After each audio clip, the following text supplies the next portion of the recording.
Bismillahirrahmanirrahim. Assalamualaikum warahmatullahi wabarakatuh. Alhamdulillahirabbil alamin. Wa bihi nasta'inu ala umuri dunya waddin. Wassalatu wassalamu ala asrafil anbiya wal mursalin wa ala alihi wa sahbihi ajma'in. Wa qala Allah ta'ala fi kitabihil karim wa huwa asdaqul qailin. A'udzu billahi minasy syaithanir rajim. Subhanaka la ilma lana illa ma 'allamtana innaka antal alimul hakim. Wa qala aidan rabbi ishrah li sadri wa yassir li amri wahlul 'uqdatam min lisani yafqahu qawli. Shadaqallahul azim. Wa sadaqa rasulun nabiyul habibul karim wa nahnu 'ala dzalika minasy syahidin wasyakirin walhamdulillahi rabbil alamin. Ma'asyiral muslimin wa ma'asyiral mu'minin rahimakumullah. Sahabat sekalian, kembali kita bersyukur kepada Allah Subhanahu wa taala atas nikmatnya dapat berkumpul kembali di majelis yang mulia ini, majelis taklim Nurul Iman yang kita cintai. Selawat dan salam semoga Allah terlimpah ruah pada Nabi kita Muhammad sallallahu alaihi wasallam, pada sahabatnya dan pada kita semua yang senantiasa istiqomah sampai akhir hayat kita. Hadirin sekalian, kita kembali mengingatkan tentang satu ayat Allah, ayat dasar dari Allah pada manusia yang bunyinya wa ma khalaqtul jinna wal insa illa liya'budun. Dan tidaklah aku ciptakan jin dan manusia. Wa ma itu menafikan. Jadi wa ma khalaqtul jinna wal insa, dan tidaklah ciptakan makhluk yang namanya jin wal insa dan manusia itu illa liya'budun, kecuali dia tugasnya beribadah. Dalam beribadah kita sudah banyak mendefinisikan itu, bahkan pekerjaan yang bukan ritual sekalipun, pekerjaan-pekerjaan yang sifatnya makan, minum, semuanya itu dikategorikan sebagai ibadah dengan persyaratan tetap ada zikrullah di situ, ingat Allah. Tapi bukan itu yang mau kita bicarakan. Jadi ibadah-ibadah yang kita lakukan ini, Rasulullah meminta kepada Allah agar kita pribadi dan umat senantiasa bisa beribadah dengan baik. Al-Quran berkata begini, ya ayyuhallazina amanu khulu fisilmi kafah. Wahai orang-orang yang beriman, masuklah ke dalam Islam ini secara sempurna. Maksudnya kan begini, jangan kamu ambil satu ayat yang menguntungkan kamu, tapi ayat lain ditinggalin. Maksud kedua adalah, ya beribadah dalam Islam ini total gitu, dengan cara-cara yang baik yang dicontohkan oleh Rasulullah. Makanya Rasulullah keluar doanya itu, Allahumma a'inni, ya Allah bantu aku ala zikrik, untuk dapat mengingatmu, menyebutmu, wa syukrika, dan dapat bersyukur padamu, wa husni ibadati, dan dapat beribadah dengan baik. Jadi ibadah syaratnya sebenarnya dua. Syarat ibadah itu satu, ikhlas. Jadi kalau ibadah niatnya udah nggak ikhlas, bukan ibadah dan tidak diterima, walaupun baik. Yang kedua, syaratnya itu harus baik dan benar. Jadi pengertian kata husni ibadatik, baik dan benar beribadah padamu. Nggak boleh ibadah itu kemudian dengan cara sendiri gitu. Kamu orang Islam, iya. Terus kamu sholat, iya gitu. Coba caranya gimana sholat? Caranya lain gitu, sama yang dituntun nama Rasulullah. Nah itu salah. Jadi yang dimaksud dengan doa Nabi wa husni ibadatik atau wa husna ibadatik adalah kita beribadah, melakukan ibadah itu minta pada Allah supaya dituntun beribadah yang benar, baik dan benar, sesuai dengan yang diajarkan Nabi. Tetapi ternyata Allah itu menyuruh kita ibadah, dalam hal ini memaksa kita ibadah. Allah tidak menekankan kepada otorisasi. Jadi otoriter. Allah nggak otoriter.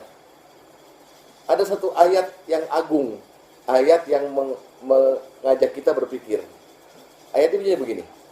Yuridullahu bikumul yusra wala yuridu bikumul usra.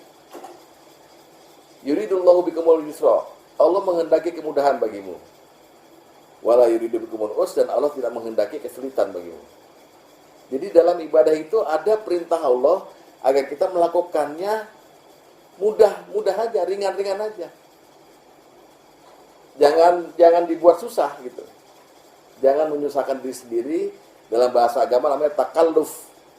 Membebani diri sendiri dengan hal-hal yang menurut kita baik, tapi ternyata itu nggak dituntun. Ya kan? Jangan juga mengentengkan, tapi mudahkan aja. Makanya Rasulullah ketika beberapa orang diutus untuk dakwah ke luar Madinah, apa kata Rasulullah? Yasirro wala tu'asirro. Dalam beberapa hadis, yasirru wala tu'asirru. Mudahkan. Dalam menyampaikan agama itu mudahkan. Wala tu'asirro, jangan dipersulit. Jangan ditakut-takutin orang. Wabasyiro, dan berilah kabar gembira. Wala tunaffiru dalam hadis lain. Dan jangan membuat orang lari dari kamu. Jadi itu kaidah. Kaidah itu begini. Allah bilang dalam Quran, aku menghendaki kemudahan bagimu. Di dalam ibadah itu kamu harus merasa mudah, merasa ringan, merasa enteng. Dan aku tidak menghendaki kesulitan bagimu. Jadi ibadah itu dinikmati. Makanya doa Nabi, Rabbi zidni ilma. Jadi, ya Allah tambahkan padaku ilmu. Maksudnya ilmu untuk dapat beribadah padamu. Mengenal ibadah-ibadah yang baik ini. Warzuqni fahma, dan tambahkan, rezekikan pemahaman. Agar aku dapat menikmati ibadah yang engkau tugaskan ini. Jadi ibadah itu semua pasti nikmat. Kalau paham. Kalau nggak paham, ibadah beban. Oleh sebab itu, dari awal Allah berkata, yuridullahu bikumul yusra wala yuridu bikumul usra. Allah menghendaki kemudahan bagimu, dan Allah tidak menghendaki kesulitan bagimu. Ditambahkan Rasulullah, setiap keterangan agama mengenai ibadah, mengenai apapun, mudahkan. Jangan dipersulit, dan berikanlah kabar gembira, jangan membuat orang lari dari kamu. Itu kaidah. Dalam beribadah, kita mesti mudah. Kenapa? Karena ibadah yang diberikan pada kita itu tidak ada satupun yang kita nggak sanggup melaksanakannya. Allah udah setel.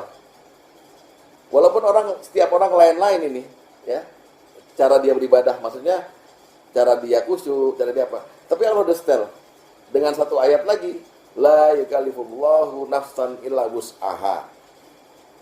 Allah tidak akan membebani seseorang itu kecuali orang itu mampu. Orang udah taker. Mau ngomong apa? Ibadah apa? Semuanya pasti orang yang diperintah ibadah itu bisa melaksanakannya. Jadi janganlah ibadah jadi beban. Ibadah itu dibuat ringan, dibuat nyantai. Kalau bahasa sekarang itu. Inilah akhlak Allah. Jadi Allah punya akhlak. Allah punya sifat. Saking sifatnya maha pemurah, sehingga orang yang harus serius menyembah dia, itu Allah kasih lagi korting, kasih keringanan. Ya sudah, kamu itulah beribadah dimudahkan saja. Rasulullah dalam sebuah peristiwa itu pernah meniru akhlak Allah seperti ini. Dalam sebuah hadis disebut, Rasulullah berkata, lil mamluki ta'amuhu wa kiswatuhu. Bagi seorang hamba sahaya, ya, berilah dia makanan dan pakaian. Wala tukallafu minal amali ilal ma yutik. Jangan kau bebani dia dengan pekerjaan yang tidak sanggup mengerjakannya. Ini kan meniru akhlak Allah. Jadi Allah memberi kita rezeki, gitu, dan Allah tidak memberi kita sebuah tugas kecuali kita mampu mengerjakannya. Ini kaidah dulu nih. Jadi kita jangan sampai melihat satu ibadah itu tugas berat, beban, biasa aja. Biasa aja. Ya. Setiap ada perintah agama yang berkaitan dengan ibadah, selalu Allah berikan jalan keluarnya bagi orang yang tidak sanggup atau bagi orang yang merasa berat. Makanya di dalam surat At-Taghabun Allah berkata, "Fattaqullaha mastata'tum." Bertakwalah pada Allah sesuai kemampuan kamu. Yang membuat kita menjadi mampu atau tidak mampu beribadah adalah hati kita. Kita terima nggak itu sebagai sebuah tugas dari yang Maha Pencipta, dari Maha Pemurah. Kalau kita terima sebagai beban, ya udah, semua ibadah ini jadi nggak ringan. Ya, puasa jadi nggak ringan, semua jadi nggak ringan gitu. Jadi dalam Islam itu ada kaidah bahwa semua tugas kita sebagai hamba di hadapan Allah harus diperingan. Jangan dipersulit. Harus dipermudah. Jangan jadi beban. Ngaji ibadah. Kalau jadi beban, berat. Pak. Tapi kalau nggak jadi beban, enteng-enteng aja. Biasa aja gitu loh. Ya, kita jangan terlalu mendramatisir. Nah, antiknya Rasulullah sendiri, menurut kesaksian daripada Abu Hurairah, Rasulullah itu selalu memilih perkara yang paling ringan kalau ada dua pilihan. Jadi ada dua pilihan kasus nih, dua pilihan keharusan atau pelaksanaan sesuatu itu. Ada yang berat, ada yang enteng, ada yang... Rasulullah selalu memilih perkara yang paling ringan. Dengan patokan selama memilih perkara yang paling ringan itu nggak dosa. Maka Rasul ambil perkara yang paling ringan. Perkara yang paling mudah. Bukan memudah-mudahkan ya. Bukan meringan-ringankan. Tapi itulah Rasulullah. Jadi kita juga begitu. Ya. Hadisnya begini. Ma khuyira Rasulullah SAW baina amroini qattu. Tidaklah Rasulullah SAW diberikan pilihan di antara dua perkara. Ya. Illa akhoza asyarahuma, kecuali Rasulullah milih yang paling ringan. Paling ringan Rasulullah. Ya, malam yakun isma, selama tidak ada dosa di dalamnya. Jadi kita ntar disuruh beribadah nih, kita pilih yang paling ringan aja. Paling ringan. Ya, jangan bilang ini dosanya sedikit, ini pahalanya sedikit, kalau itu pahalanya besar, nggak usah. Allah menyuruh kita mudahkan supaya kita itu senang ibadah, supaya kita senang melaksanakan sesuatu walaupun sedikit gitu. Ya, jadi jangan menyiksa diri dengan sesuatu yang harus sempurna gitu. Ya, nah kita coba masuk ke dalam contoh-contoh apa keringanan dalam syariat itu. Saya kasih contoh begini. Nikah syariat bukan? Nikah syariat. Nikah ibadah sekaligus gitu. Orang harus nikah. Harus kan nikah? Harus. Salah satu fungsi ditempatkannya laki-laki dan perempuan di bumi ini adalah berkembang biak. Dan itu hanya boleh sah dilakukan dengan baik dan benar ibadah itu melalui pintu nikah. Rasulullah pernah bilang begini, ya ma'syarus syabab, wahai kaum muda, wahai kaum remaja gitu ya. Man istata'a minkumul ba'at, barang siapa di antara kalian semua yang sudah ba'at. Ba'at itu artinya udah sanggup melahirkan anak, Pak. Udah berbuah. Jadi laki-lakinya udah ada sanggup untuk membuahi, perempuannya udah sanggup dibuahi. Wal yastazawwaj, maka menikahlah. Perintah fi'il amar gitu. Tapi perintah nikah ini kira-kira bagi orang yang mendengarnya itu tentu ada yang mengatakan berat. Ada yang mengatakan ringan. Yang mengatakan berat, ya mosok sekarang belum ada persiapan. Yang mengatakan ringan, enteng-enteng aja, udah siap kok. Calonnya udah ada, duit udah ada, tinggal nikah kan begitu. Nah, inilah penerimaan orang-orang terhadap satu perintah ibadah. Ada kalanya dia menganggap itu ringan, sedang-sedang aja, berat-berat aja gitu, segala macam gitu. Nah, Allah nggak berkehendak begitu. Ringankan aja. Ketika Rasulullah kemudian menyuruh orang-orang nikah karena sudah ba'at, maka yang terjadi adalah Rasulullah menambahkan kalimatnya, wa man lam yastati, barang siapa yang belum sanggup nikah, fa alaihi bisawm, maka ganti dulu dengan puasa. Apa kaitannya kan gitu? Nih, hadis ini sangat menerangkan bahwa pernikahan itu, ya, bahwa birahi itu, libido itu sangat dominan menguasai hidup manusia. Ya ma'syarus syabab, man istata'a minkumul ba'at falyatazawwaj. Wahai anak-anak muda, barang siapa yang kamu udah ba'at, maka menikahlah. Kenapa? Fa innahu aghaddu lil basar. Karena nikah itu dapat menyelamatkan pandangan. Wa ahsanu lil farji, dan dapat menyelamatkan, dapat memperbaiki kemaluan. Wa man lam yastati, barang siapa yang tidak sanggup nikah, tuh, berarti ada semacam kemudahan, ada gantinya. Kalau yang belum sanggup nikah, padahal nikah itu penting untuk menjaga pandangan dan memperbaiki kemaluan. Barang siapa yang tidak sanggup nikah, belum sanggup nikah, fa'alaihi bisaum, ganti dengan puasa. Fa'innahu lahu wijaun, karena puasa itu adalah perisai penangkal bagimu dari segala dosa-dosa maksiat. Ada layout kan? Nikah berat untuk saat ini. Ya, yang dia mesti laksanakan ibadah kedua pengganti nikah, yaitu puasa sunnah. Itu yang saya maksud. Jadi Allah memberikan jalan keluar, Rasulullah memberikan jalan keluar bagi sebuah ibadah. Itu soal nikah.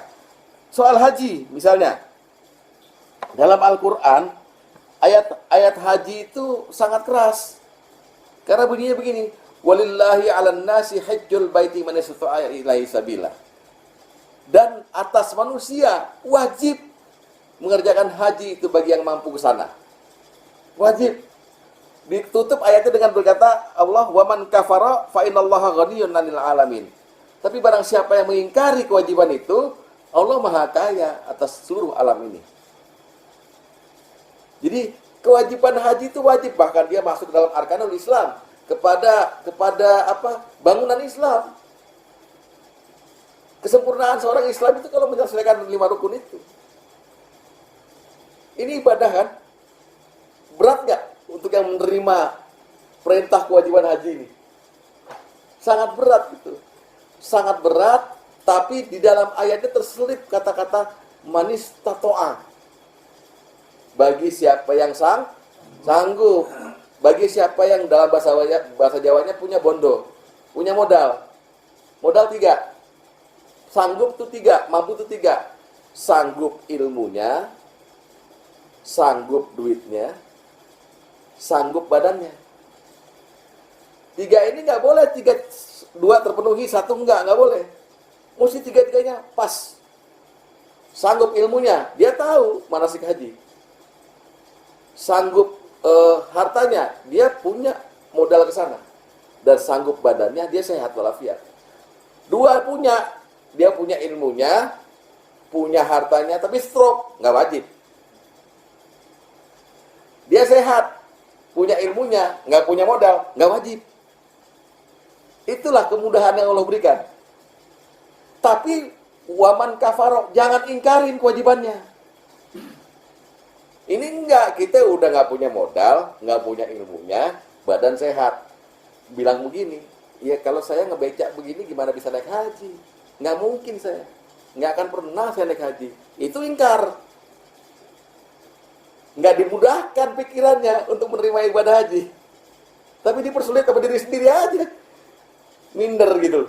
Nggak boleh itu. Allah berkata, aku Maha Kaya atas segala alam ini. Oh, nggak ada orang naik haji itu nggak mikir dulu kok. Tapi dia tidak pernah mengingkari kewajiban haji gitu. Jadi mudahkan menerima suatu perintah ibadah. Jangan bilang saya nggak mungkin naik haji nih kalau hidup saya begini. Jangan. Tapi hendaknya setiap di dalam doa-doa kita selalu minta kita dipertemukan dengan Baitullah. Kalau soal cara, urusan Allah. Kita tuh kalau berdoa, apalagi minta yang gede-gede kayak gini, minta haji itu, jangan sekali-kali kita itu minta hasil. Bapak-bapak kalau bisa tuh kayak petani. Petani tugasnya nanem. Urusan panen, urusan siapa? Urusan Allah. Petani itu nggak boleh habis nanam terus malamnya ngeliatin pakai senter narik-narikin supaya cepat tumbuh gitu. Urusan panen urusan Allah. Tugas kita berdoa. Urusan hasil urusan Allah. Karena kalau kita berdoa sama dengan kita tidak mengingkari kewajibannya. Ya Allah, Engkau suruh aku haji, ya sampaikan aku ke sana gitu. Kalau Allah berkehendak lain dengan iradahnya, bisa berangkat. Enggak.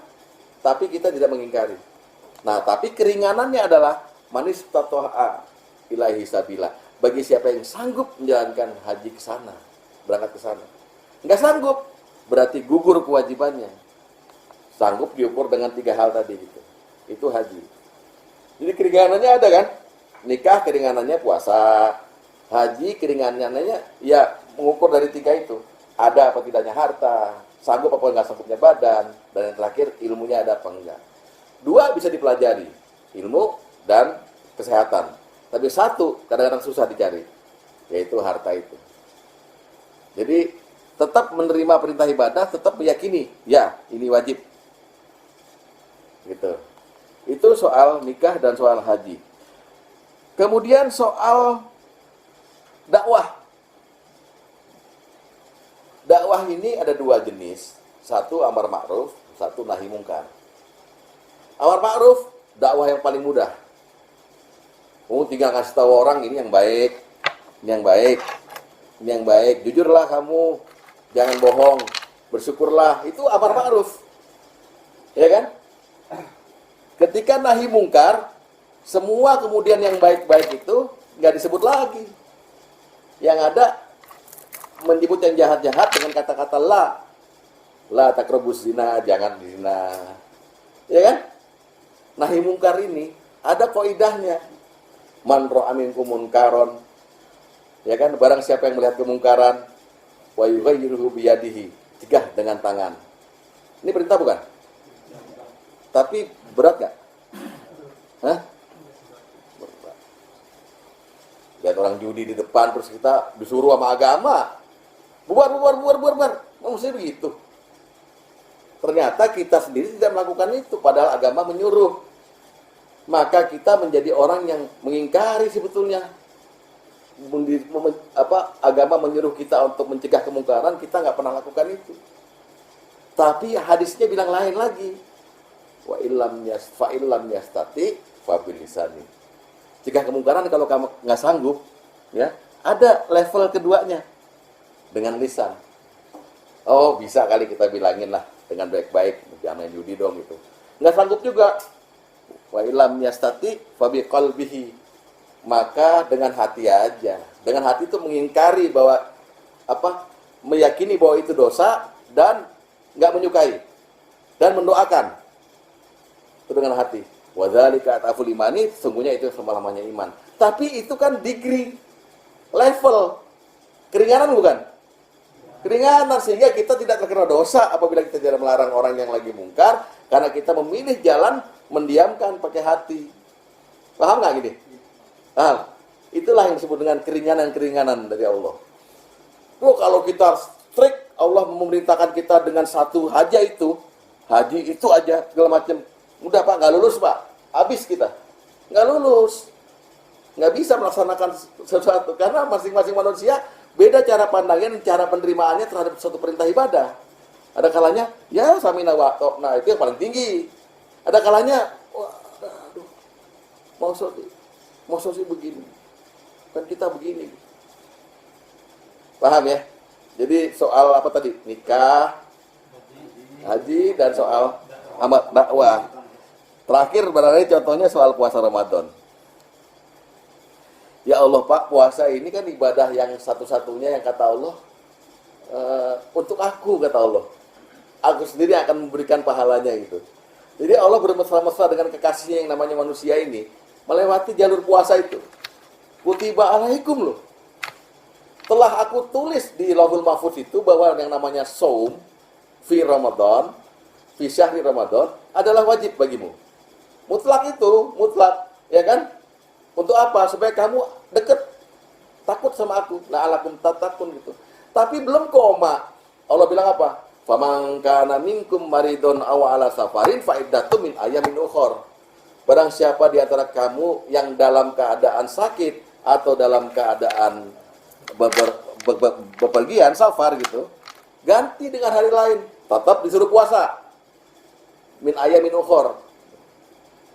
Tapi ada lagi keringanan. Wa 'alal ladzina yutikunahu fidyatun ta'amu miskin. Barang siapa yang memang nggak sanggup berpuasa, padahal diperintah wajib tadi, bayar fidyah.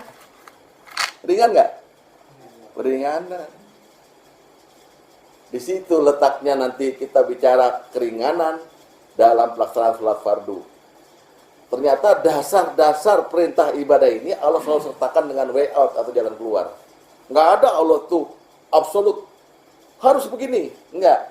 Dikasih beberapa jalan keluar agar kita ini bisa menikmati ibadah itu. Ya kan? Dengan baik. Dakwah sendiri begitu. Kira-kira apa lagi yang Bapak-bapak tahu ada ibadah yang tahu ada jalan keluar? Apa? Ya, toharoh kan? Wudu disuruh. Tapi ada kemudian ada kriterianya, nggak menemukan air, sakit, segala macam, maka ganti dengan tayamum. Mudah. Terus yang lainnya apa lagi? Menafkahkan keluarga kan ibadah. Ya. Terus keringanannya gimana? Kalau kita nyari kayak saya gitu. Iya. Pendapatannya kadang-kadang suka ada apa ini mana gitu. Kadang-kadang kita kalau nggak berburuk sangka kadang-kadang ini gimana sih ini? Itu memperingankan gimana tuh? Dengan ibadah itu. Jadi yang berasa berat apa? Hah?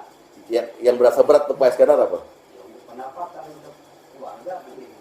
Iya. Kadang-kadang kan udah nggak ini kan. Tingkat kecukupannya. Iya. Gini, saya tanya bapak-bapak dulu. Ya ini jawab dengan jujur aja gitu. Perasaan bapak-bapak, duit yang bapak punya sekarang tuh masih kurang atau udah lebih? Duit yang bapak punya sekarang masih kurang atau udah lebih? Hah? Masih kurang berapa? Ngomong yang jelas. Enggak, jawab. Kurang berapa? Nah sekarang kalau udah jelas itu rupiahnya, saya tanya modal apa bapak hidup di dunia ini? Bayar ke dunia ada modal nggak? Lah kok ngomong kurang? Udah lebih itu. Ngerti gak?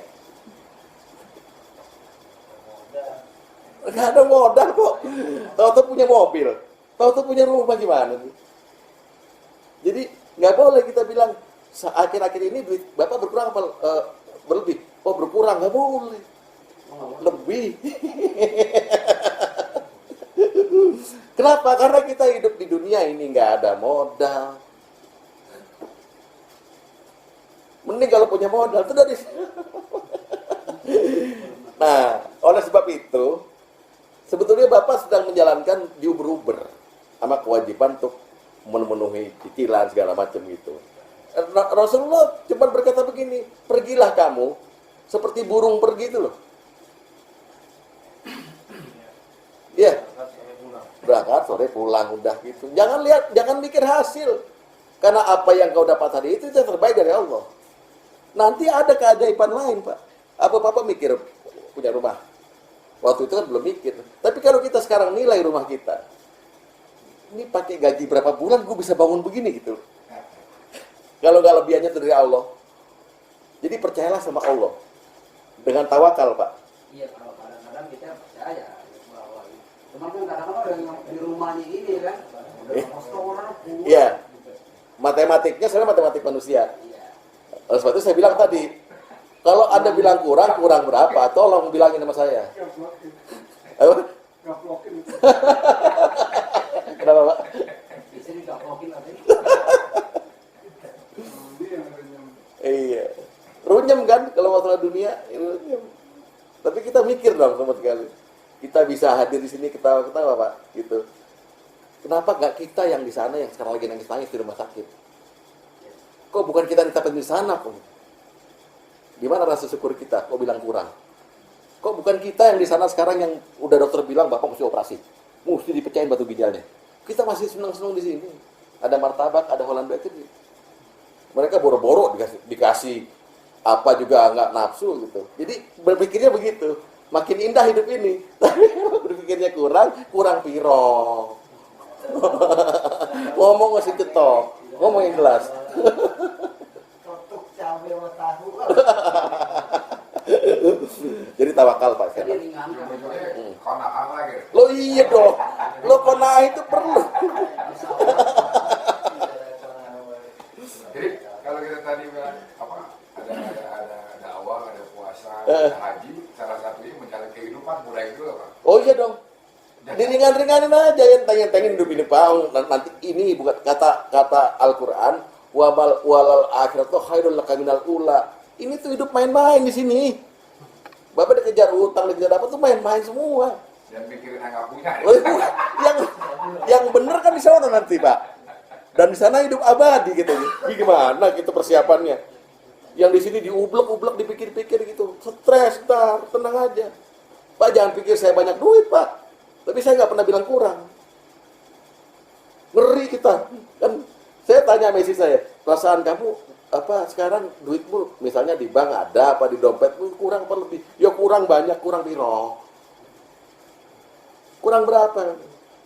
Modalmu nggak ada ya. Modal pakai baju aja enggak waktu lahir. Bilang-bilang kurang lagi. Sekarang baju banyak di lemari. Udah disyukurin belum itu? Takutnya belum. Ya Pak Iskandar, Ini ini nggak boleh dibilang kurang ya. jangan Pak. Sampai juga kita seujian. Iya sebab ada tambahan-tambahan dari Allah yang kita nggak tahu min haitsu la yahtasib. Kalau kita ya duit juga. Mama sering bilang kurang. Enggak, itu Pak Iskandar nggak sengaja karena di Uber. Contoh aja. Di Uber sama yang di rumah. Contoh Ya, Pak. gitu kan. Betul. Rumit Pak menghadapi masalah itu. Jangan dibilang nggak ini. Rumit Pak. Tuh yang sebelahnya ngangguk-ngangguk lebih gila lagi. Soalnya dia minta oper kalau ada yang ente tolak, dia minta oper. Kayak tadi anaknya Pak Luli. Ya. Begitu. Jadi ibadah apapun termasuk mencari nafkah itu nafkah segala macam itu ringan-ringanin. Jangan dianggap beban. Kalau dianggap beban udah akhirnya terpusing lah kita gitu. Skala prioritas kita terhadap Allah jadi kurang. Karena semua kan kembalikan pada Allah. Bagus, 1,5 bulan kordennya nggak laku-laku. Ya udah, emang Allah belum kasih pembeli, repot amat. Buat makan bagaimana? Ada tuh. Kalau ada yang kurus di rumah, tetap ada makannya. Ada. Itulah hidup. Saya tadi waktu Pak Ustadz bilang ibadah itu tergantung persepsi hati berat apa enggaknya. Saya buat bayangin orang wisata namanya ke Pangandaran, Iya. Anyer. Bukan perkara ringan soal berat, tapi Enteng-enteng aja. senang gitu, ada senang. Ya itulah Pak, begini Pak. Saya tuh suka sedih. Kalau ada sekelompok ibu-ibu pengajian atau bapak-bapak RT RW segala macam itu ke masjid subuh nggak pernah. Tapi ketika satu RT mau ke Cibodas gitu, kumpul jam 6 pagi, jam 4 udah kumpul. Berisik di lapangan terus, tet. Walau obis lagi mundur berarti, tet. Ini maksudnya apa ini? Nggak jelas gitu. Yang jelas-jelas aja, Pak Tom ke Jogja, jelas, lihat mantu, kan gitu. Sama lihat Jeng Sri apa siapa tuh. Yang budak kendil. Yang jelas-jelas aja, dienteng-entengin aja. Saya tanya, maaf ya, Pak Tom dengan kondisi 2 istri sakit, berat nggak Pak? Itulah yang terbaik dikasih Allah pada Pak Tom. Agar dia lebih dekat pada Allah. Kan pasti Pak Tom nanya sama Allah, kenapa begini ya Allah gitu. Nanyanya ke Allah, jangan ke dokter. Apa dokter bingung dokter malah. Itu salah satu contoh. Ya, itu contoh itu. Jadi bukannya saya alhamdulillah mempraktekkan itu. Kalau nggak praktekkan itu, kita berat. Saya hutang sama 4 majelis taklim. Harus memberikan mereka yang terbaik. Ilmu misalnya gitu. Kan deadline Pak. Lebih dari wartawan saya. Saya muter otak. Saya punya sekretaris 1 juga kadang-kadang rada-rada. Gitu. Tapi saya alhamdulillah dikasih Allah terus gimana. Karena Sayyidina Ali bilang, siapa yang menyebarkan ilmu, maka dia akan bertambah ilmunya ketika itu. Itu terbalik ya Pak ya. Loh, Kalau dengan Allah ini kita harus bilang itu lebih dikasih. Kalau orang bilang lebih nggak dikasih. Lebih loh, Mas. berteman lebih baik sama siapa? Sama Allah. Berteman sama manusia, ngebuat kebaikan 100 kali, buat kejahatan sekali, yang diingat apa ya? Kejahatannya. Hilang kebaikannya semua. Sama Allah kebalik. Sama Allah berbuat baik 1 kali pada Allah, Allah anggap kita berulang-ulang buat baik. Buktinya apa? Ya pahalanya dilipat gandakan. Berbuat kejahatan ribuan kali, minta ampun, Allah hapus. Seolah nggak pernah buat jahat. Ada nggak teman kayak gitu? Wah, malah lagi hari. Lu temennya nongkrong sama supir Grab sih. Sering kebaikan satu udah lewat. Masya Allah. Itu. Nah, persepsi kita terhadap kekuasaan Allah itu masih sempit rupanya. Nanti kalau ditanya lagi, kurang apa lebih? Lebih banyak. Sebelahnya bilang, gue minjem dong. Rusak lagi. Coba kalau kita bilang kurang, saya tanya kurang berapa? Nggak ada habisnya lo ngomong kurang. Bilang deh, tambahin. Lanjut. Itu Pak Is, direnungkan aja. Allah buat begini sekarang ini mesti ada hikmahnya. Nah, dan Pak Is rajin. Bu, Pak Is kemana? Dari pagi udah jalan tuh. Gitu. Jadi kebanggaan istri juga, dari pagi udah jalan.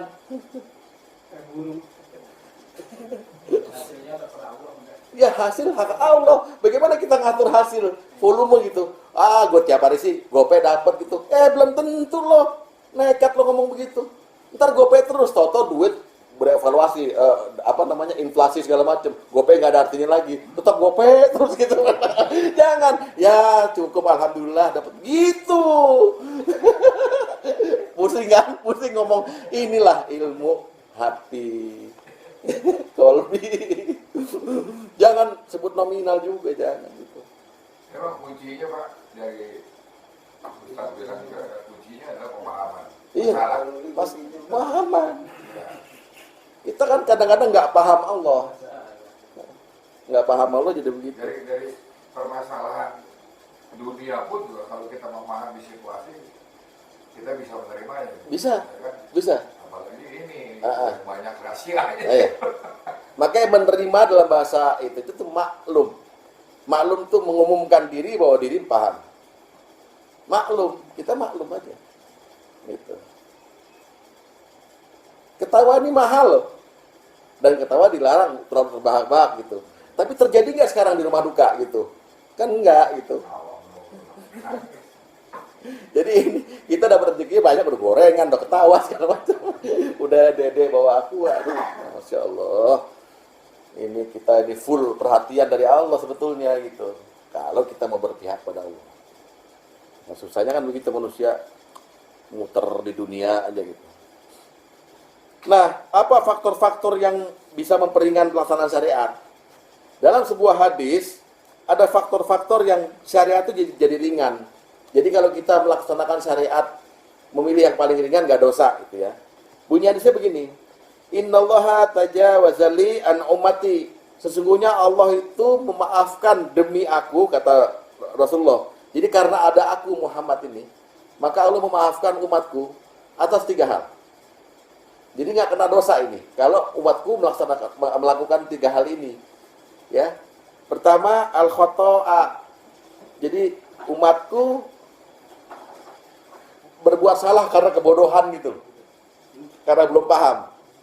Nggak salah, nggak dosa. Yang kedua, umatku wanisyanu, lupa. Dan ketiga, umatku itu wamastukhiru alaihi, dan melakukan sesuatu karena dipaksa. Lupa. Itu ada di Arba'in, Pak. Ada di Arba'in. Jadi umatku senantiasa dimaafkan oleh Allah. Karena aku, kata Muhammad, kalau dia itu kesalahan, ya kesalahan karena kebodohan, karena nggak paham gitu, jadi buat salah gitu, atau karena lupa, atau karena dipaksa, terpaksa. Nah, 3 ini yang membuat kita ringan jadi melaksanakan sesuatu nggak pada tempatnya gitu. Melaksanakan ibadah yang kadang-kadang jadi kita ringan-ringanin gara-gara 3 ini. Dari apa tak? Dari hadis ini ada faktor-faktor pembunuhan terhadap syariat. Iya, nantinya, ya. Jadi kalau karena dipaksakan ini apa contohnya? nanti di ujung saya kasih contoh nanti, ya. Itu dulu. Nah, terus ada lagi, Bapak mungkin masih ingat hadis kemarin ketika kita ada sholat bagian berapa itu, ada bunyi hadisnya rufi'al qalamu an salasatin, diangkat pena dari tiga golongan. Ya, pertama anin naimi hatta yastai kiza, orang tidur sampai dia bangun, itu loh. Wa anis sibyani hatta yahtalim, dan dari anak kecil sampai dia mimpi, sampai dia balik. Dan kita wa anil majnuni hatta yakil, dan dari orang nggak waras, orang tertutup akal sampai dia berakal, sampai dia sembuh gitu. Itu juga faktor-faktor yang nanti bisa memperingan. Ya tapi kita ambil di sini yang tidurnya aja nanti. Ya. Jadi faktor-faktor yang bisa memperingan itu banyak. Ya. Di antaranya tadi itu kesalahan karena kebodohan, lupa, dan dipaksa atau terpaksa.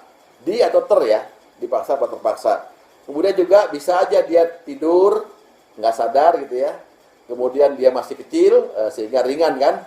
Atau kemudian dia nggak berakal, apa namanya? Majnun, kurang waras.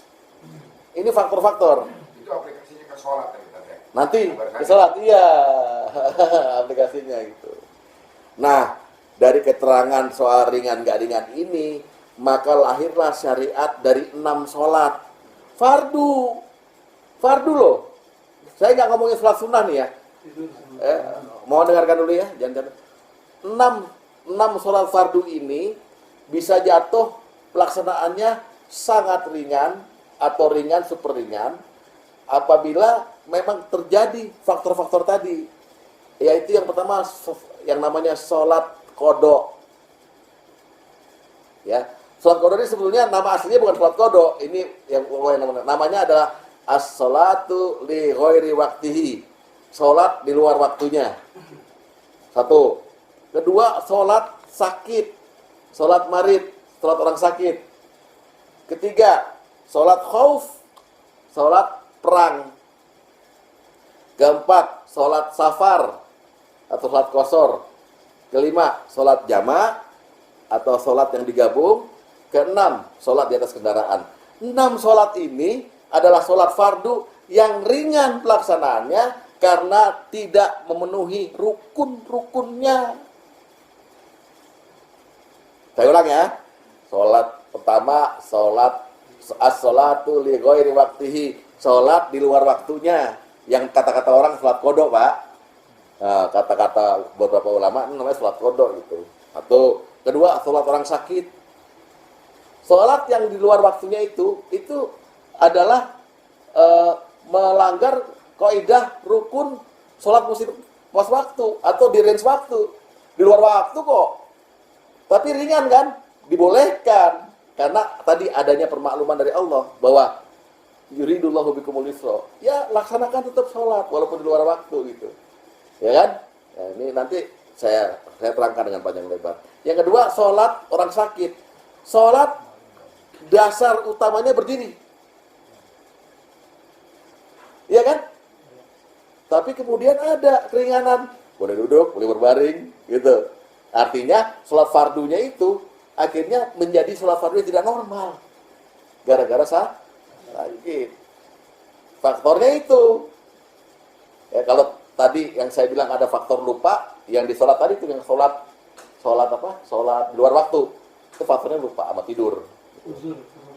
Ya, ini semua uzur memang, Bang. Yang kedua, sholat apa tadi? Sholat orang sakit. Itu pasti udah lebih nggak normal lagi. Yang ketiga sholat khauf. Sholat khauf ini sama dengan sholat safar sebetulnya. Intinya memperpendek rakaat dan caranya juga lain dengan cara orang-orang yang sholat biasa. Sholat fardu loh ini, nggak bicara sholat sunnah. Ya kan? Ringan jadinya diperingan. Yang keempat sholat safar. Nah, intinya qashar dan intinya adalah setelah beberapa jarak dari rumah dia berpergian, dia sudah dibolehkan untuk tidak normal sholatnya, sholat fardunya dengan memperpendek rakaat. Yang kelima, sholat jamak, menggabungkan sholat bukan karena perjalanan saja, tapi karena uzur, beberapa uzur sholat jamak itu. Jadi mudah. Jadi seolah-olah dia untuk dia tetap mengingat Allah dengan sholat, tetapi bisa digabung gitu loh, digabung. Yang terakhir, sholat di atas kendaraan, maka kaidah yang dilanggar adalah menghadap kiblat. Tidak perlu menghadap kiblat. Jadi akhirnya keringanan dalam sholat fardu itu terjadi di 6 sholat ini yang dibolehkan dalam syariat. Itu loh maksudnya. Syariat membolehkannya karena ada contoh. Gitu. Makanya bunyinya beberapa keringanan di dalam sholat fardu. Kalau Bapak perhatikan masih punya ini, masih punya kurikulum ini, maka kita lagi ngabisin yang bab itu. Habis hal yang batalkan sholat itu di bab E2 itu. Lalu mengkodok sholat, orang sakit, khauf, safar, jamak, dan dalam kendaraan. Itulah yang disebut dengan sholat-sholat fardu yang dibolehkan dilaksanakan dengan beberapa keringanan. Gitu. Paham sampai sini ya?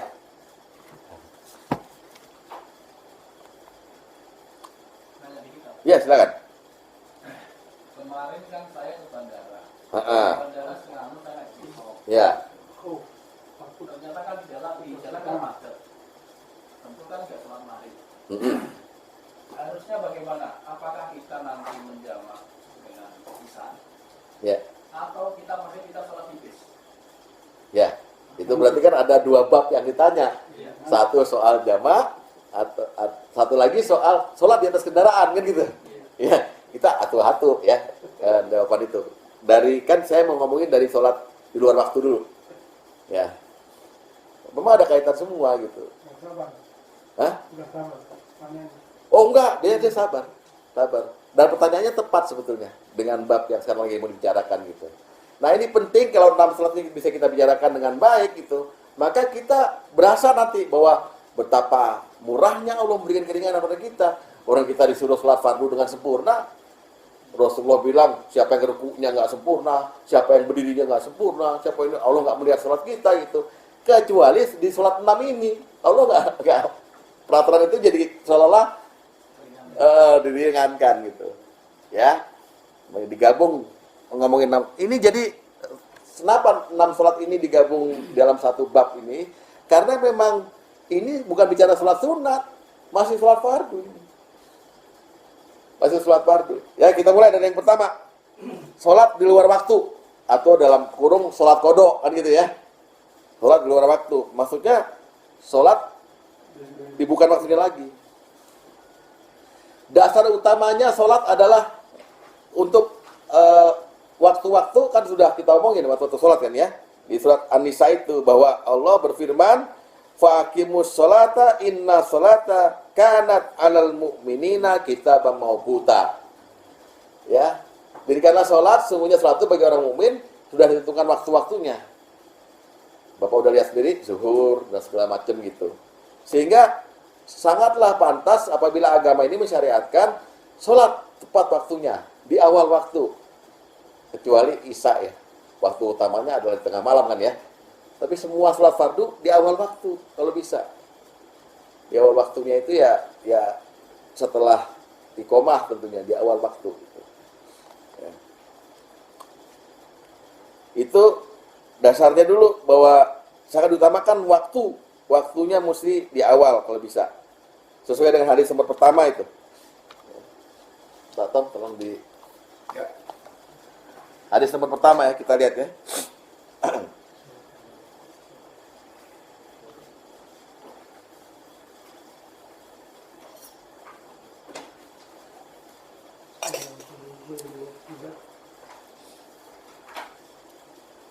Dari Rafi bin Khadij, ia berkata, telah bersabda Rasulullah Shallallahu Alaihi Wasallam, asbihu bis subhi, berpagi-pagilah mengerjakan sholat subuh. Fa innahu a'zamu li ujurikum, karena yang demikian itu lebih besar ganjarannya buat kamu. Jadi kaidahnya sholat ada waktunya, dan kalau bisa awal-awal, karena ganjarannya lebih besar daripada kalau di waktu makruh atau waktu ikhtiar atau waktu akhir.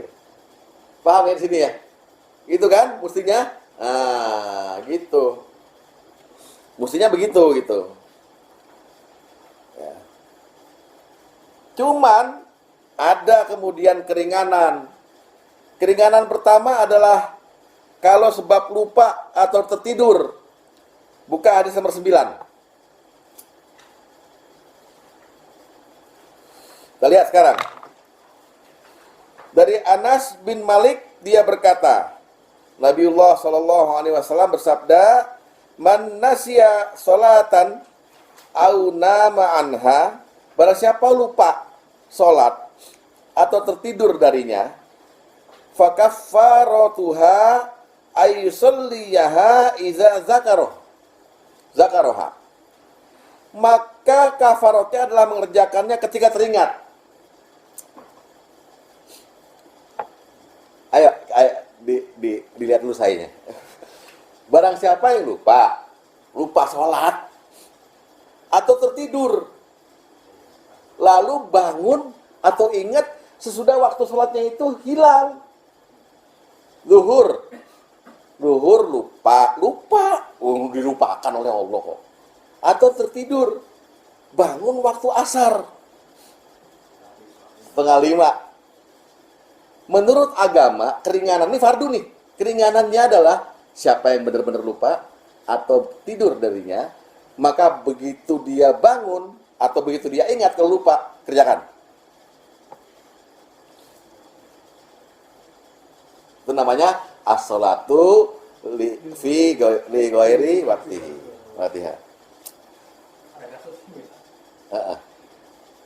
Ini icat sih, kemarin nangis karena nggak sholat asar, tidur. Ah. Saya kan bilang, ya nanti kalau ingat baru sholat. Tapi kan udah mau ke masjid ini, baru ingat ya. Terus? Ya, nanti habis sholat maghrib, kamu sholat asar. Boleh kan nih? Ya. Buka lagi, itu tadi adalah riwayat yang memakai kata-kata lupa dan tidur. Sekarang hanya yang pakai lupa doang. Hadis nomor 12. Dari Anas bin Malik, bahwa Nabi SAW telah bersabda, man nasya salatan, man nasya ya, barang siapa yang lupa salat ya, fal yusolliyaha idza zakaroha, maka salatlah ketika dia ingat. La kaffarata laha illa dzalik. Enggak ada kafaratnya lagi selain itu.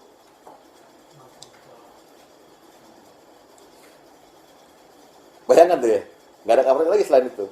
Ntar pelaksanaannya dibahas pelaksanaannya. Tapi ini dulu, hukumnya dulu kan, ringannya dulu kan. Jadi barang siapa yang lupa atau tertidur, ya bangun langsung. Pas ingat langsung, ya. Di waktu-waktu, ya, waktu tertentu nanti. Atau lihat lagi hadis mengenai tidurnya. Lihat hadis nomor 5, ya. Dari Abu Qatadah dia berkata, Pak hadis nomor 5 lihat dulu Pak. Ya. Dari Abu Qatadah dia berkata, sahabat-sahabat menceritakan kepada Nabi SAW tentang tertidurnya mereka dari mengerjakan sholat. Lalu Nabi SAW bersabda, innahu laisa fin naumi tafritun. Sungguhnya dalam tidur itu tidak ada ketiduran. Innamat tafritu fil yakzoh.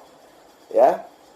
Karena yang dinamakan ketiduran itu ya adalah dalam keadaan bangun, jaga. Faiza nasya, oleh karena itu apabila salah seorang di antara kamu lupa salat, au nama anha atau tertidur, falisolliyaha idza dzakaroha, maka salatlah ketika dia ingat.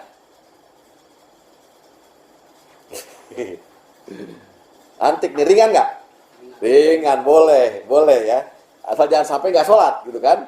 Nah, sekarang lihat contoh kasusnya. Contoh kasus di hadis nomor 11. Tolong dibaca dulu oleh Dede. Bismillahirrahmanirrahim.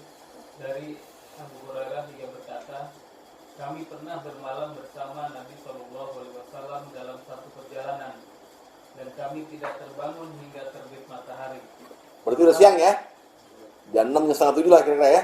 Terus? Maka Rasulullah Shallallahu Alaihi Wasallam bersabda, hendaklah tiap-tiap seorang dari kamu mengambil kendaraannya, karena rumah ini telah mendatangkan kepada kami setan.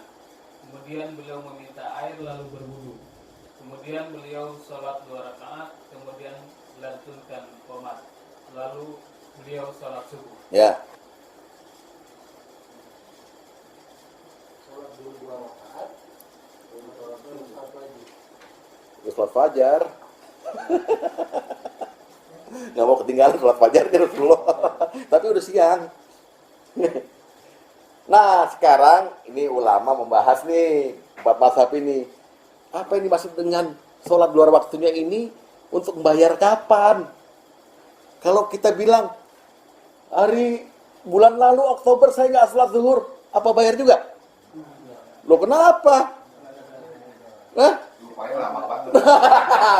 Dalilnya alufanya lama banget, Arab amat lama nih. Dalam 1 hari. Nah, jadi maksimal bayar itu subuh ketemu subuh, zuhur ketemu zuhur. Paham nggak sih? Asar ketemu asar, maghrib ketemu maghrib. Sholat apapun. Contoh, ini agak susah contohnya. Isya nggak sholat, lupa kali atau apa gitu, ya. Dah subuh, toto dalam perjalanan gitu, asik lupa lagi gitu. Tiduran di perjalanan sampai gitu. Bangunnya lohor bangun sebentar, semalam nggak isya dan nggak subuh gitu, maka laksanakan langsung sholat isya, sholat subuh, sholat zuhur gitu. Subuh ya jangan pakai qobliyahnya, ini kan ngomongin fardu, pakai qobliyahnya rawatib aja sekalian ya. Bada isya. Dalam waktu 24 jam lah. Ya lagi subuh ke subuh, zuhur ke zuhur gitu. Jangan yang 2 hari yang lalu. 2 hari yang lalu bagaimana kalau lupa atau terus ingat gitu, tobat. Jauhkan hamba dari seorang yang tarkus sholat, meninggalkan sholat. Kalau tidurnya setelah masuk waktunya kan, misalnya zuhur udah masuk, Beduk. nah, terus dia tidur dulu gitu. Ya itu menyengaja. Tertidur boleh. Tertidur nggak sengaja, ya, gitu kan? Gitu. Kan Rasulullah nunggu jangan zawal, jangan persis di atas matahari, agak gelincir dikit, baru sholat zuhur. Ketiduran, lain. Tapi kalau ngaso udah ajan kan ngaso, dipaksain. Ajan kan tadi udah kan denger gue ngaso dulu, gue tidur nggak boleh itu. Namanya istirahat itu, termeninggal udah dalam tidur. Ya, bukan nggak ada kafar, itu lalai. Lalai ini kan di luar lalai. Ya, semua terjadi karena ketidaksengajaan gitu. Itu yang terjadi karena lupa atau tertidur. Tadi udah jelas kan ada faktornya kan? 2 hadis tadi. Allah memaafkan kalau lupa, terus satu lagi rafi'al kalam, tidur. Paham ya ini ya? Jadi ringan ibadah ini jadinya. Jadi sholat misalnya isya pas bangun pagi-pagi subuh udah ajan nih saat udah mandi ya sholat isya dulu di rumah. Isya dulu. Kecuali kalau Anda subuhnya mau berjamaah di masjid, subuh dulu. Baru habis itu bayar isya. Tapi tertib urutannya nanti saya ceritain bahwa yang lupa dulu. Bayar yang lupa dulu. Hutang lebih diutamakan gitu loh. Ini keringanan kok malah ketawa. Orang menyebutnya kodok. Nah, tapi kemudian di extend oleh beberapa, maaf ya, saya tidak meyakini karena memang ini jadi dalilnya jadi nggak ada jadinya. Kodok ini akhirnya boleh membayar hutang waktu kita dulu belum sholat. Kita pernah nakal nih, 10 tahun nggak sholat gitu. Lalu kita bayar nih, habis lohor saya ini, saya bayar lohor 20 kali lagi untuk 20 hari, tanggal sekian gitu. Nggak boleh. Itu namanya udah masuk ke dalam variasi sholat kodok. Nggak ada sholat kodok itu. Atau malah gawatnya lagi begini, kita bayarin orang. Inovasi. Contoh, orang tua di rumah sakit, nggak sholat, meninggal. Dibagi ke anaknya. Itu mertua saya. Dibagi ke anaknya. Bapak kan nggak sholat 800 kali. Berapa hari di rumah sakit. Anak yang ini 100 kali sholat. Nggak bisa itu, lain. Nggak ada itu. Nah, kan ada variasi begitu. Kemudian, Kalau kayak saya profesi saya misalnya ini termasuk kodok apa safar Pak? Kalau misalnya lohor pakai tiba-tiba sampai perjalanan sampai berapa? tahu-tahu masuk waktu asar. Nah, Lain itu, bukan kasus ini. bukan kodok ya, safar berarti ya. Nanti di safar bisa, di itu bisa ya. Lagi lupa. Iya. Hah? Antum sebelumnya kan bahwa sholatnya nggak ada kodok, ya kan? Iya, memang nggak ada. Tapi di sini memang untuk membatasi bahwa jangan sampai melebar. Ya. Jangan sampai melebar. Lu bahkan orang Betawi asli, Bapak lihat kalau meninggal, untuk mengganti hutang sholatnya itu kan kodok. Kodoknya nggak bisa dibayar, fidyah. Nyambung. Pakai beras. Antik lagi malah. Iya betul ya. Oh iya nih karena Bapak nggak sholat nih fidyahnya. Lu kok fidyah? Fidyah itu pengganti puasa. Ini lah batasannya. Lalu ini.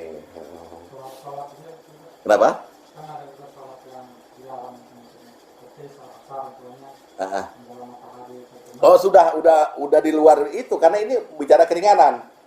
Jadi hukum itu menjadi daruroh. Ad-daruroh tuhbihul mahzuroh. Meniadakan hukum yang itu jadinya gitu loh. Ngerti nggak? Karena ini adalah rukhsah dari Allah, bonus dari Allah. Jangan sampai kamu nggak sholat aja pokoknya gitu. Udah hal itu udah batal lagi. Contohnya begini Pak Karim, jangan sholat habis asar atau jangan sholat habis subuh. Karena ada dua tanduk setan kan gitu ya, matahari terbit gitu. Tapi ternyata ada kasus habis subuh atau habis asar orang sholat jenazah. Boleh nggak? Sholat juga kan itu, tapi boleh. Gitu. Jadi ada kemudian satu menjadi hukumnya diperingan. Lalu Ustaz hadisnya sahih nggak yang dia sholat subuh belum sholat sunnah ya sebelum subuh. Kemudian dia bayar. Setelah subuh dia Boleh sama Rasulullah didiamkan. Ya. Itu sunnah takririyah. Tapi tidak boleh dilazimkan. Nggak boleh dibiasakan akhirnya. Jadi misalnya disengaja. Saya sholat sunnah fajarnya setelah subuh. Nggak boleh. Karena tidak boleh begitu. Sunnah fajar adalah qobliyah subuh. Kita bahas tadi sunnah rawatib. Ini sekarang, maaf, kita ngomongin sholat fardu. Ngapain ngomongin sholat sunnah gitu loh. Ini fardu yang gagal pelaksanaan di waktunya. Kemudian udah keluar waktu gitu. Karena lupa sama tidur. Ya elah, batasin dong. Ya. Jadi sholat sunnahnya. Apa? udah bawa sholat jenazah jadi dimasukin lagi. Loh bukan, ini soalnya bicarain larangan itu kan. Matahari terbenam, makanya saya kasih contoh itu, jangan nyalain gue lagi loh. Gila juga. Tapi tak, Ya. batasan 24 jam tadi. Kalau terhadap tidur, mungkin ini bisa diterima ya. Jangan Ya. orang tidur 36 jam lah. Iya. Ya, kecuali dia mabok. atau Iya. Tapi kalau lupa ini nih tak, batasan 24 jam itu di mana nih? Orang bisa ingat 2 hari kemudian tuh. Ini dikategorikan apa nih? Ya sebenarnya batasan lupa itu ya oleh para ulama disamakan dengan batasan tidur tadi. 24 jam tadi. 24 jam tadi. Sehingga kalau misalnya dia lupanya hari Sabtu saya belum sholat lohor gitu, tobat. Ya. Tobat. Sebab kalau dilazimkan dia juga membayar sholat gitu, ntar jadi kebiasaan. Kalau gitu gini deh, gue tunda aja, ntar gue lohornya untuk Sabtu itu, Sabtu depan aja deh. Lama-lama akhirnya dibikin syariat sendiri ntar. Jadi logikanya kalau orang itu yang selalu sholat nggak mungkin nggak lupa sampai lebih 24 jam. Nah iya, dan menyengaja. Dan ya kan faktornya adalah ketidaksengajaan. Kalau pingsan kan, misal pingsan 2 hari. Disamakan dengan tidur. Kalau udah 2 hari, kemudian rofi al-kalam. Diangkat pena dari orang yang pingsan itu. Jadi nggak wajib lagi bayar gitu. Lebih enak. Bang Ahmad pengennya pingsan gitu, nggak cari nafkah dong. Nah baru boleh bilang kurang. Gitu. Kenapa kurangnya, pingsan mulu? Nah sekarang kita lihat yang terpaksa. Terpaksa ini dipaksa atau terpaksa? Bisa terpaksa karena keadaan. Contohnya karena perang. Lihat hadis nomor 6. Hadis nomor 2. Ya. Kita langsung kepaksa ya Pak. Iya, kepaksa. Tapi masih di bab Orang sakit. Karena Belum. Kita bukan bicara 6 nih. bicara nomor 1 dulu yang Yang 3 dulu. bukan, jangan lihat faktornya. Sholat di luar waktu dulu. Sholat di luar waktu dulu. Habis itu baru sholat orang sakit. Oh, ini masih di luar waktu nih. Masih di luar waktu. Oke. Tapi sekarang yang Karena terpaksa atau dipaksa. Hadis nomor 2, lihat. Ya. Dari Jabir bin Abdullah bahwa Umar datang pada hari perang Khandaq setelah matahari terbenam. Lalu dia mencaci maki orang kafir Quraisy sambil berkata, "Ya Rasulullah, saya hampir tidak dapat mengerjakan salat asar hingga matahari terbenam." Kemudian Nabi menjawab, "Demi Allah, aku juga belum mengerjakannya." Udah maghrib nih. Udah maghrib, Nabi bilang begitu. Ya, karena dipaksa oleh keadaan, perangnya nggak habis-habis. Perang Khandaq itu, ya. Lalu Nabi SAW berwudu dan kami pun berwudu. Kemudian beliau sholat asar setelah matahari terbenam. Kemudian setelah itu beliau sholat maghrib. Utangnya dulu, padahal udah masuk waktu maghrib. Paham ya? Perang Khandaq tahu nggak Bapak? Dahsyatnya. Perang Khandaq itu dipimpin oleh jenderal yang dulunya dimusuh Islam. So, Salman Al-Farisi. Khalid bin Walid lain lagi tuh perangnya. Dia juga musuh Islam, tapi balik kan. Salman Al-Farisi itu nggali parit itu. Itu bukan sekedar nggali parit supaya orang nggak bisa lewat. Paritnya ditaruhin minyak tanah, dihajar api. Supaya orang keder lihatnya. Nah, paritnya kan gede. Orang nggak bisa lewat gitu. Tapi hujanan batu dari musuh tetap jalan. Panik semuanya, lupa sholat. Karena terpaksa, kalau nggak benjol. Tapi kita ngomongin di sholat khauf lagi. Sholat khauf tuh panah-panah pada bertebaran. Ya, jadi Nabi kemudian, demi Allah saya juga belum. Ambil wudhu, asar dulu. Habis itu maghrib. Itu namanya sholatu li ghairi waqtihi, sholat di luar waktunya. Mengkodok, mentunaikan gitu. Bayar. Bayangin Pak, sholat asar Pak, di waktu maghrib. Atau, lihat lagi di perang Khandaq juga, hadis nomor 6. Ya, supaya lebih jelas ya. Dari Abu Sa'id, dia berkata, kami pernah terhalang pada hari perang Khandaq, sehingga tidak dapat mengerjakan sholat dari siang hari hingga maghrib. Berarti lohornya belum ya? Waktu telah menjelang malam, lalu kami selesai. Ya, udah selesai perang, udah menjelang malam. Kemudian Rasulullah SAW memanggil Bilal. Lalu Bilal qomat untuk sholat zuhur. Kemudian beliau sholat zuhur. Di waktu apa? Di waktu malam. Qomat untuk sholat zuhur, kemudian beliau sholat zuhur berjamaah ya, karena qomat ya. Dan beliau baguskan sholatnya itu sebagaimana beliau mengerjakan pada waktunya. Kemudian Rasulullah SAW menyuruh Bilal supaya qomat. Maka Bilal pun qomat untuk sholat asar. Ya. Kemudian beliau sholat asar dan beliau bagikan sholatnya itu sebagaimana beliau mengerjakan pada waktunya. Kemudian Rasulullah SAW menyuruh Bilal supaya qomat. Maka Bilal pun qomat untuk sholat maghrib. Kemudian beliau mengerjakan sholat seperti itu juga. Yang demikian itu adalah sebelum Allah Azza wa Jalla menurunkan firman-Nya tentang sholat khauf. Jadi Rasulullah lakukan normal aja. Dikosor kagak, dijamak kagak. Belum turun ayat mengenai sholat khauf. Maka kemudian karena sibuknya perang di hari lain itu, disuruh qomat Bilal di waktu malam. Ayo kita sholat zuhur dulu. Zuhur malam-malam. Habis itu qomat lagi bangun. Asar dulu. Qomat lagi bangun. Maghrib dulu. Gitu. Karena Di dalam perang Ustaz ya? terpaksa, bukan dalam perang. Kalau misalnya banjir Ustaz, kayak kemarin waktu itu kejadian. Iya. Dari lohor banjir sampai asar. Itu rumah kita nggak bisa sholat, nggak bisa apa. Terpaksa. Terpaksa itu ya? Iya. Bayar aja malam-malam. Jadi ini bukan di bab perang, Pak. Bukan di bab sholat khauf. Ini masih di dalam sholat di luar waktunya. Babnya ya, Pak ya. Ini mesti dipahami. Ya, udah jelas ya? Menurut bapak-bapak, ini keringanan dari Allah bukan? Keringanan. Beberapa keringanan dalam salat fardu, itu judul babnya. Fardu itu. Jadi jangan khawatir. Kenapa? Kalau ada yang bilang berat, udah lewat masih disuruh juga. Malah berat kan.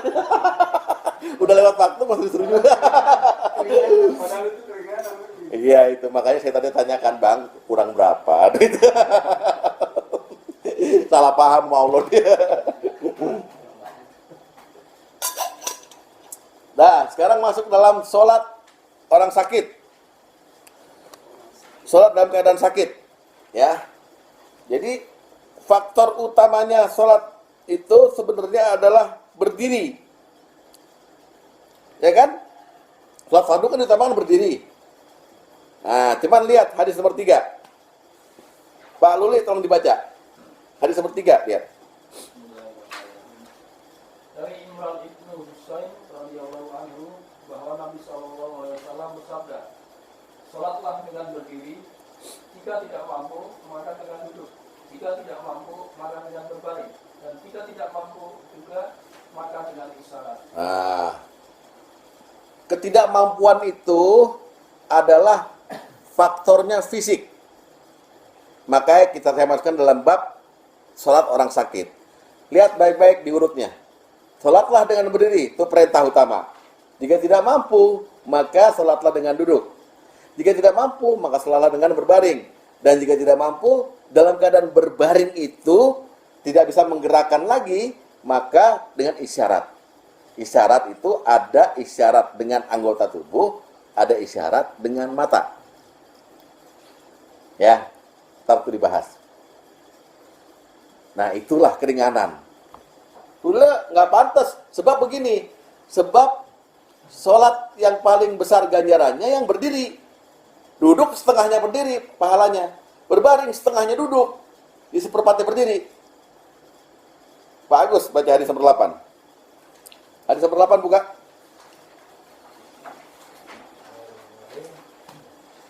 Rasulullah SAW bersabda, jika seorang salat berdiri, maka itu lebih utama. Dan siapa yang salat dalam keadaan duduk, maka baginya setengah pahala salat orang yang berdiri. Dan siapa yang salat berbaring, maka baginya setengah pahala salat orang yang duduk. Ya. Jadi tetap dikasih keringanan walaupun kemudian pahala berkurang. Urusan Allah. Ya, kita tugaskan nanam aja. Ya. Tetap keringanannya bisa duduk. Tapi Rasulullah ketika sudah lemah, 62 tahun setengah lah kira-kira udah mau meninggal gitu. Udah lemah badannya. Berdiri sholat tuh udah sebetulnya nggak bisa gitu. Malah masang tiang, masang tongkat sambil megang itu. Nggak mau duduk sholatnya. Kecuali kalau udah capek banget dan sholat sunat di rumah, Siti Aisyah bilang, kalau Rasulullah tahajud, waktu beliau harusnya berdiri, tapi beliau duduk. Tapi ntar waktu mau ruku, beliau berdiri sambil ruku. Jadi waktu saat berdirinya itu, yang Al-Fatihah dan apa, beliau duduk. Tapi kalau sholat berjamaah di masjid, beliau masang tiang untuk khusus untuk dirinya, supaya bisa tetap berdiri. Ya, dalam keadaan lemah. Hadis nomor 4. Pak Iskandar tolong baca. Bismillahirrahmanirrahim. Sesungguhnya Rasulullah SAW ketika berusia lanjut dan lemah, maka beliau memasang tiang di tempat sholatnya untuk menjadi sandaran. Ya, ya, sandaran begini. Ya kita silakan mau mencontoh atau apa, tapi intinya dibolehkan duduk. Duduknya seperti apa? Para ulama bilang ada 2, iftiros atau seperti Rasulullah bersila. Jadi bukan begini. Bukan begini kakinya. Itu udah dikategorikan berbaring. Oh, udah. Masuk berbaring. Duduk ya tetap ijlis, tetap harus bukan seperti posisi berbaring seperti itu. Kalau dengan kursi kan, Ya makanya kan kalau di dalam contoh Rasulullah itu kan beliau nggak pernah pakai kursi kan. Kalau nggak duduk iftiros, tawarruk atau duduk sila. Coba baca hadis nomor 10, Pak Karim. Dari Aisyah dia berkata, aku melihat Nabi Sallallahu Alaihi Wasallam Ya. Tapi hadis Nasai yang panjang ini saya pendekin gitu. Habis Rasulullah bersila itu, Rasulullah hanya bersila ketika posisi mestinya takbiratul ihram, baca Al-Fatihah dan baca ayat. Sesudah itu Rasulullah mengganti dengan iftiros untuk ruku, terus nunduk gitu. Terus sujud normal sujudnya. Ntar iftiros lagi, terus kemudian sila lagi. Nggak tahu itu maksudnya. Tapi ini kan keringanan daripada sholat yang normal itu karena sakit. Ya.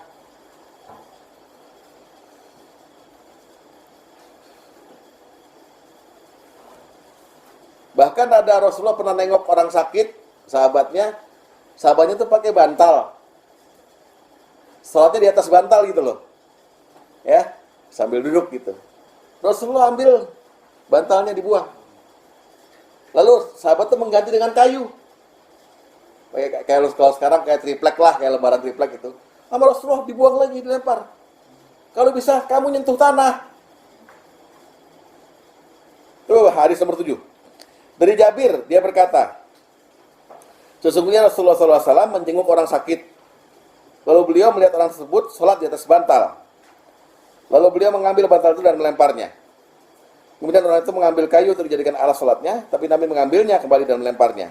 Beliau SAW bersabda, sholatlah di atas tanah apabila mampu, dan bila tidak maka memakai isyarat dengan menunduk al-ima, dan menjadikan sujudnya lebih rendah dari rukuknya. Jadi sambil duduk itu, dengan isyarat, kalau ruku begini, kalau sujud lebih rendah lagi. Gitu aja. Nah, terserah Pak. Kalau udah begitu nggak ada sila atau istiros atau apa, gitu kali boleh. Divariasi aja karena nggak detail, duduknya nggak detail, hanya soal sila aja tadi gitu. Arah kiblatnya sama. Oh tetap harus. Nah, ini harus arah kiblat. Kecuali orang yang melakukannya berbaring. Berbaring itu ada dua jenis. Harus miring kanan atau miring kiri. Nggak peduli lagi kiblat itu. Tergantung daripada dia infus misalnya kan, ya yang mana gitu. Kalau nggak sanggup begitu, maka dia harus menghadap ke atas. Sehingga kiblat udah nggak ada lagi dong, ya kan? Menghadap ke atas kan, sholatnya. Dengan gerakan yang sama dengan pada waktu dia berdiri, Allahu Akbar. Terus kalau ketika dia harusnya ruku, dia begini sedikit. Kalau sujud, dia lebih nunduk lagi gitu. Di saat berbaring itu gitu. Kalau itu nggak sanggup dilakukannya lagi, maka isyarat mata lah. Isyarat mata nggak sanggup lagi. Para ulama mengatakan isyarat hati. Dia mengatakan Al-Fatihah semuanya, dia pahami itu dan dia tidak bicara dengan yang lainnya. Ya kan? Sampai selesai. Nah, karena hadisnya itu tidak detail seperti itu, maka seorang ulama ini hanya salah satu ya. Kalau kitab-kitab klasik banyak membicarakan ini. Syekh Utsaimin dari Saudi Arabia itu menulis sebuah fatwa mengenai sholat untuk orang sakit. Di halaman terakhir. Jadi kita baca. Ya, fatwa arkanul Islam, beliau menyitir hadis semuanya sebetulnya. Lalu berkesimpulan seperti ini. Ya, fatwa arkanul Islam tentang salat orang sakit. Nomor 1. Ya. Yujibu alal marid ayyusolli faridatan iman. Wajib bagi orang sakit salat fardu dengan cara berdiri, walaupun bersandar ke tembok, tiang atau tongkat. Tuh, karena hadis Nabi tadi sebetulnya kan, wajib atas orang sakit salat fardu dengan cara berdiri, walaupun bersandar ke tembok, tiang atau tongkat. Wajib bagi orang sakit karena melihat hadis itu doang satu. Tapi nomor 2-nya dibilang, jika tidak mampu sholat berdiri, maka sholat dengan cara duduk. Yang lebih afdol diduduk bersila pada tempat berdiri dan rukunya, dan duduk istirahat pada tempat sujud ketika duduk atau dua sujud. Jadi sila hanya untuk pada waktu berdiri dan ruku. Lalu ketika sujud maka dia iftiros. Ya. Nomor 3, jika tidak mampu sholat duduk, sholat dengan cara berbaring miring menghadap kiblat, sisi kanan lebih baik daripada sisi kiri. Jika tidak memungkinkan menghadap kiblat, sholat menghadap mana saja dan tidak perlu mengulang.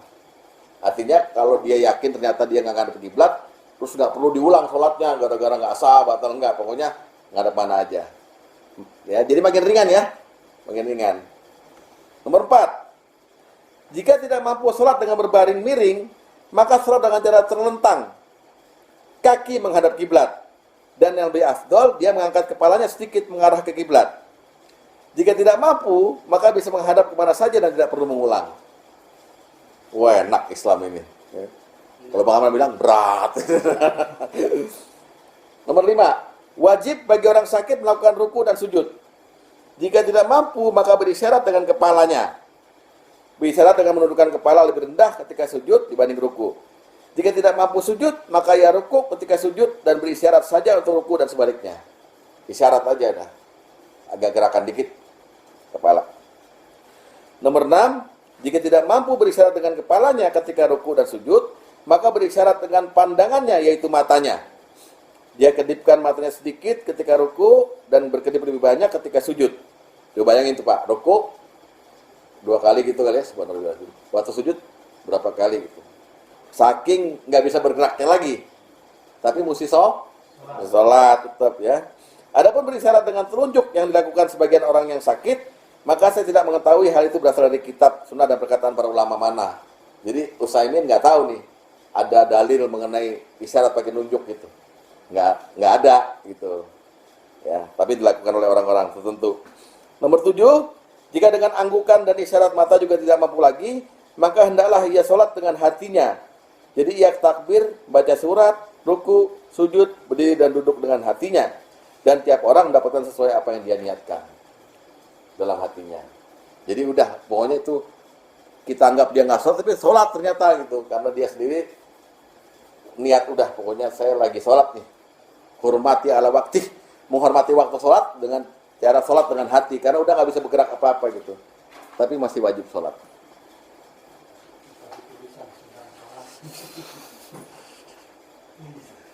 Istirahat setengah jam lagi sholat gitu ya. I'm out. Ya. Kalau ya Kasus habis yang ketujuh, itu kan bantal sama kayu. Kalau sekarang kan biasanya pakai sajadah. Iya. Nggak nyentuh ke lantai. Iya. Itu Ya. Sebetulnya begini, Rasulullah itu menyayangkan kalau sampai-sampai orang tidak tersentuh mukanya dengan tanah, dengan bawah ini kalau sujud gitu loh. Jadi bukan bicara langsung kulit dengan tanah, bukan. Sajadah itu nggak ada masalah semuanya itu. Asalkan sebetulnya yang penting ketundukan ketika kita ngomongin sujud kemarin itu ditandai dengan ini muncul. Tapi untuk orang sakit kalau nggak bisa ya sudah. Ya sudah, jadi jangan juga dipaksakan gitu. Yang penting ada isyarat bahwa ruku dan sujud itu jangan sama. Jangan rukunya begini, sujudnya begini. Tetap lebih rendah gitu. Itu aja. Nah itu dua faktor, 2 salat fardu yang ringan. Satu tadi karena di luar waktu. Luar waktu itu ada faktornya lupa, tidur, dan terpaksa. Kalau yang ini adalah sholat sakit. Sakit itu apa tuh masuknya? Kesalahan, lupa, terpaksa, tidur, apa-apa? Terpaksa. Bahkan orang tabrak kereta api, kaki, tangan putus semua gitu. Tapi pala masih melek gitu. Wajib dia. Jadi, sholat itu tetap wajibnya itu nggak hilang gitu loh. Selama nyawa masih ada di badan. Tapi ada keringanan bagi orang sakit. Tidak normal melaksanakannya, mana disebut normal begitu. Kalau yang di luar waktu tadi masih normal, tetapi di luar waktunya gitu kan. Kalau ini udah nggak normal pelaksanaannya, karena sambil duduk, sambil segala macam gitu, ya kan?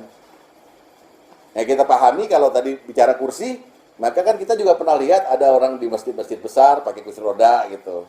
Ya kita nggak bisa melarang. Menyentuh tanah loh, main buang aja kita kursinya, misalnya. Toto dia mantan jenderal, habis kita sama anak buahnya.